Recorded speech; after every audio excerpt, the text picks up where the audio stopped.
Hey everybody, we're here with Alex Van de Sande, the shortest Twitter handle in crypto Twitter, right? Is that correct? Yeah. Maybe. Let's come this way, we'll get shielded from the sound a bit. I was lucky enough to be like in 2006 registering my Twitter handle. I always register that one, just got lucky.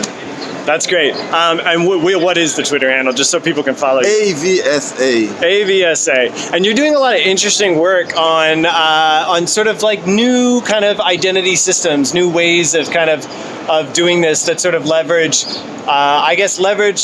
EVM, leverage the structure of the Ethereum blockchain. Do you want to explain a little bit about those projects?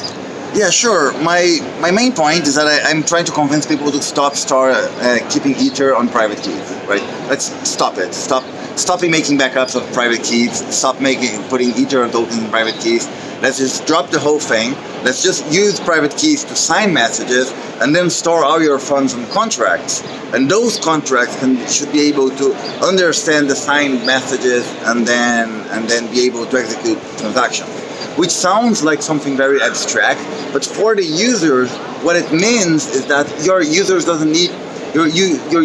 don't need to care so much about backing up to like that specific keys or moving private keys from one account to the other, or even knowing what Ether is or about gas prices. Because if you do it right, what you can do is you can write the contract so that it can pay back in tokens, meaning that you could have users that pay all their transactions in DAI or your custom token. And I think that's going to be great for like onboarding new users.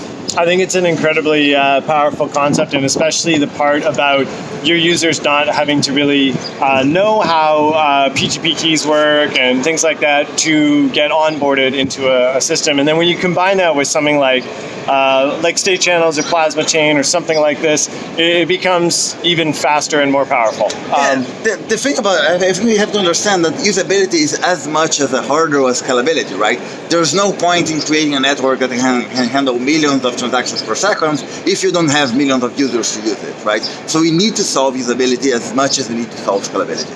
Whoa.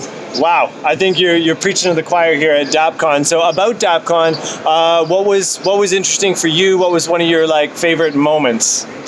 I love coming to those conferences, and I think it's a nice opportunity to reconnect with a lot of people that I see sometimes once a year, and I think that personally those were the highlights. Like, it's not about the conferences, but about the conversations you have around the conference.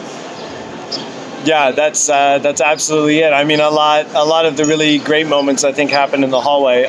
So, is this your first time to Berlin? Second time? It's my third time to Berlin. I've been here before as a tourist. Then in 2014 for Dappcon 0, which was the first